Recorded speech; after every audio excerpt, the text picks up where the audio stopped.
सुजाता अंबेडकर ने आखिर राहुल गांधी को क्यों कहा जनेऊधारी ब्राह्मण। जी हाँ दोस्तों, आपने बिल्कुल सही सुना। मैं हूं पराग महेंद्र और आप देख रहे हैं नेशनल चौपाल। उन तमाम खबरों को लेकर फिर एक बार आपके बीच हाजिर हो चुके हैं, जिन खबरों को इस देश का मनुवादी जातिवादी मीडिया आपके साथ साझा नहीं करता। बहुजन समाज की उन खबरों को बहुजन समाज के आखिरी तबके तक पहुंचाना हमेशा से ही नेशनल चौपाल की जिम्मेदारी है, और उस जिम्मेदारी के तहत तमाम उन खबरों को लेकर आपके बीच हाजिर हो चुके हैं। सबसे पहले शुरुआत करते उस खबर को लेकर जिस खबर ने इस वक्त सोशल मीडिया पर लगातार चर्चा और बहस का एक नया वातावरण छेड़ दिया है। सुजाता अंबेडकर वंचित बहुजन आघाड़ी के नेता है और प्रकाश अंबेडकर के ये बेटे हैं। इनके जरिए कांग्रेस के नेता राहुल गांधी को जनेऊधारी ब्राह्मण कहा गया है। आखिर इसके पीछे की वजह क्या है? आप देख पा रहे हैं कि महाबोधि महाविहार मुक्ति आंदोलन तकरीबन 100 दिनों से चल रहा है और तमाम बौद्ध भिक्षु इस बात को लेकर आंदोलित है कि बौद्ध की विरासत महाबोधि महाविहार ये बौद्धों को सौंपा जाए। बीटीएमसी एक्ट 1949 को रद्द कर तमाम तरीके से विरासत को बौद्ध को सौंपने का काम हो, इस मांग को लेकर लंबे समय से आंदोलन चल रहा है। और हाल ही में तस्वीरें आपने देखी सोशल मीडिया पर काफी ज्यादा जो वायरल नजर आई कि महाबोधि महाविहार मुक्ति आंदोलन को बोध गया को विजिट भेंट देने का काम राहुल गांधी के जरिए किया गया। लेकिन महाबोधि महाविहार में जो आंदोलन है उस आंदोलन में शिरकत करने का काम राहुल गांधी ने नहीं किया, ना ही वहां पर तमाम बौद्ध भिक्षुओं के साथ मिलकर अपनी बात को साझा करने का काम राहुल गांधी के जरिए किया गया। और इस पूरे मामले को लेकर सुजाता अंबेडकर ने अपनी प्रतिक्रिया देते हुए कहा है कि राहुल गांधी महाबोधि महाविहार तो गए, लेकिन महाबोधि मुक्ति आंदोलन पर एक शब्द भी उन्होंने नहीं बोला।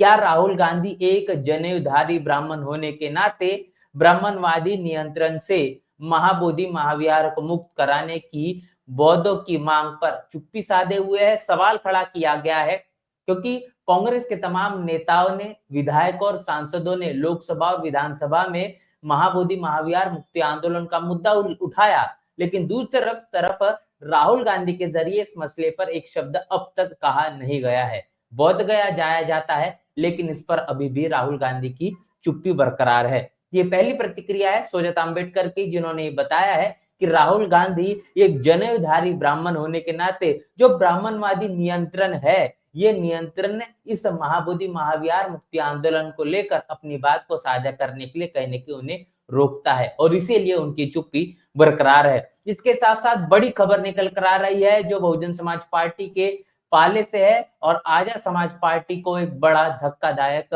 खबर जिसे कह सकते हैं। आजा समाज पार्टी को छोड़कर बहुजन समाज पार्टी में कई बड़े नेता है वो शामिल हुए हैं। बहुजन समाज पार्टी की सदस्यता ग्रहण किया गया है। बहुजन समाज पार्टी के राष्ट्रीय अध्यक्षा बहन मायावती, इनके दिशा निर्देश, इनके नेतृत्व, इनके काम करने के शैली से प्रभावित होकर ये तमाम लोगों ने बहुजन समाज पार्टी को अपनी पहली पसंद बनाया है। कारण ये बताया है कि तमाम जो आजाद समाज पार्टी में जिस तरीके से कार्य किया जाता है निश्चित रूप से कहने की चिंताजनक है। इस पर सोच विचार होना चाहिए। बहुजनों की अगर सही मायने में लड़ाई लड़ने का काम कोई करता है वो बहुजन समाज पार्टी। ये तमाम बातें आजाद समाज पार्टी को छोड़कर बहुजन समाज पार्टी में शिरकत की हुए शामिल हुए लोगों के जरिए कही गई है। ये तस्वीर जो जहां से निकल कर आ रही है तो खबर है, ये आपको बता दे कि बहुजन समाज पार्टी में जो सदस्यता ग्रहण की गई है जनपद हापुड़ के ग्राम अहमदपुर नया गांव के तमाम जो लोग हैं, जो जिसमें रविंद्र प्रधान है और उसके साथ साथ कई ऐसे प्रधान जिसमें ताशकिन सैफी और इन गांव के कई प्रधानों ने इनके समर्थकों के जरिए बड़े पैमाने पर बड़ी तादाद में बहुजन समाज पार्टी में शामिल हुए हैं। इसके साथ साथ आपको बता दें कि डॉक्टर रोहिणी घावरी, जिन्होंने स्विट्जरलैंड से अपनी पीएचडी पूरी की है और लगातार अपनी बातों, अपने कहे गए तमाम बयानों से सुर्खियों में देखी जाती है। आजाद समाज पार्टी के राष्ट्रीय अध्यक्ष चंद्रशेखर आजाद को लेकर लगातार जो प्रतिक्रिया अनेकों प्रकार के सोशल मीडिया पर जो तस्वीरें जिस तरीके से रोहिणी घावरी इन्होंने साझा की और बताया कि किस तरीके से चंद्रशेखर आजाद के जरिए उनके साथ धोखाधड़ी हुई है। जो कुछ भी चंद्रशेखर आजाद ने उनके साथ किया है उनमें से काफी सारी चीजें उसका खुलासा करने का काम डॉक्टर रोहिणी घावरी ये लगातार करते हुए नजर आ रही है। ऐसे में एक तस्वीर उन्होंने साझा की है, जिस तस्वीर के बारे में आपको बता दें कि जिस तस्वीर में बहन मायावती के जरिए भाषण दिया जा रहा है और ये भाषण कहाँ है, किस तरीके से है, इसके पीछे की क्या वजह है, रोहिणी घावरे लिखती है कि जिस उम्र में आदरणीय बहन मायावती जी बहुजन समाज के लिए संघर्ष कर रही थी, उस उम्र में यह घटिया आदमी औरतें बदल रहा था और तब आम बहन जी तब और अब काम बहन जी की राजनीति खत्म करने के लिए करता है। किस मुंह से यह हमारे महापुरुषों के आंदोलन की बात करता है? बहुजन समाज की हर स्वाभिमानी औरत को खत्म करने का प्रयास करने वाला महिला विरोधी है, जिसमें खुद कभी किसी महिला का सम्मान नहीं किया, वो समाज की महिलाओं के सम्मान की रक्षा क्या करेगा?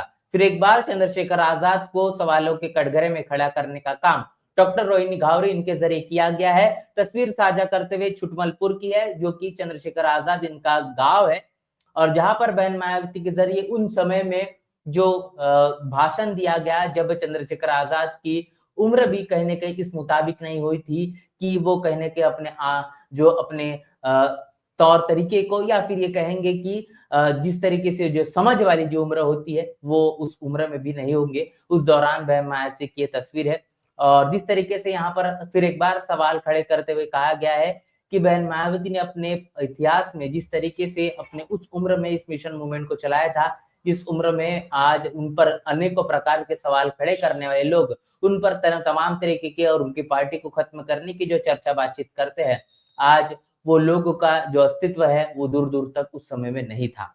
और जो लोग महापुरुषों की विचारधारा को, उसके आंदोलन को मंजिल मुकाम तक पहुंचाने की बात करते हैं, उनको इस बात को समझना चाहिए, जिन स्वाभिमानी औरतों को खत्म करने का जो प्रयास कर रहे हैं, आखिर उनकी मंशा कभी पूरी नहीं हो पाएगी।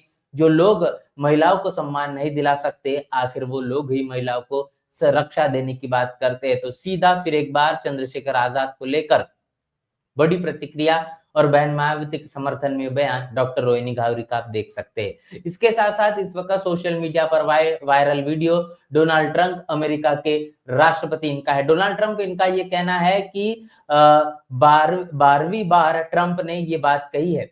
इसके बाद लगातार सोशल मीडिया और तमाम मीडिया प्लेटफॉर्म्स पर डोनाल्ड ट्रंप ने बार बार इस बात को दोहराया है कि मैंने व्यापार की धमकी देकर ही इंडिया पाकिस्तान में सीज फायर करवाया था। तो इंडिया पाकिस्तान के बीच जो सीज फायर हुआ, उसके पीछे की वजह अमेरिका के राष्ट्रपति डोनाल्ड ट्रंप ने साझा करते हुए कहा है कि व्यापार की धमकी देने को लेकर ये सीज फायर करवाया गया था, पर सरेंडर वीर चुप रहेंगे। तो आप समझ पा रहे हैं कि प्रधानमंत्री मोदी को लेकर लगातार जो प्रतिक्रिया है, और कांग्रेस के नेता सुप्रिया श्रीनेत ने ये बात कह दी है कि देश का अपमान होता रहेगा और यह चुप रहेंगे। प्रधानमंत्री मोदी के जरिए ये चुप्पी है, ये बताती है कि लगातार डोनाल्ड ट्रंप, इनके माध्यम से बात का खुलासा किया जा रहा है कि ये जो ऑपरेशन सिंदूर चलाया गया और तमाम तरीके की जो चीजें हुई, इसके पीछे की वजह व्यापार है। व्यापार को लेकर डोनाल्ड ट्रंप के जरिए धमकी दी गई है। ये एक नहीं, अब तक 12 मर्तबा डोनाल्ड ट्रंप ने ये बात कह दी है। इसके साथ साथ आपको बता दें कि चंद्रशेखर आजाद के जरिए एक ऐसी प्रतिक्रिया और उत्तर प्रदेश में चलने वाली योगी आदित्यनाथ की सरकार का खुलासा, जिस तरीके से गुंडाराज, जंगलराज अपने चरम सीमा पर पहुंच चुका है, जिससे आप इस बात का अनुमान लगा पाएंगे कि किसी भी तरीके से अब शासन प्रशासन का भय अब कहीं न कहीं गुंडा प्रवृत्ति के लोगों के मन मस्तिष्क में बचा नहीं है। और उत्तर प्रदेश हो या फिर उत्तर प्रदेश के तमाम प्रदेश जहां पर भारतीय जनता पार्टी की सरकार है, वहां पर आए दिन की ऐसी खबरें बड़े पैमाने पर देखने को मिलती है। तमाम खबरों को लेकर आपकी राय, आपकी प्रतिक्रिया लिखकर हमें कमेंट बॉक्स में जरूर बताएं। और तमाम जो बहुजन समाचार आपके बीच हमने साझा किया, इसको लेकर आपकी क्या राय है, वो भी हमें कमेंट बॉक्स में जरूर साझा करें। मिलते हैं नए वीडियो में, तब तक के लिए जय भीम, जय भारत।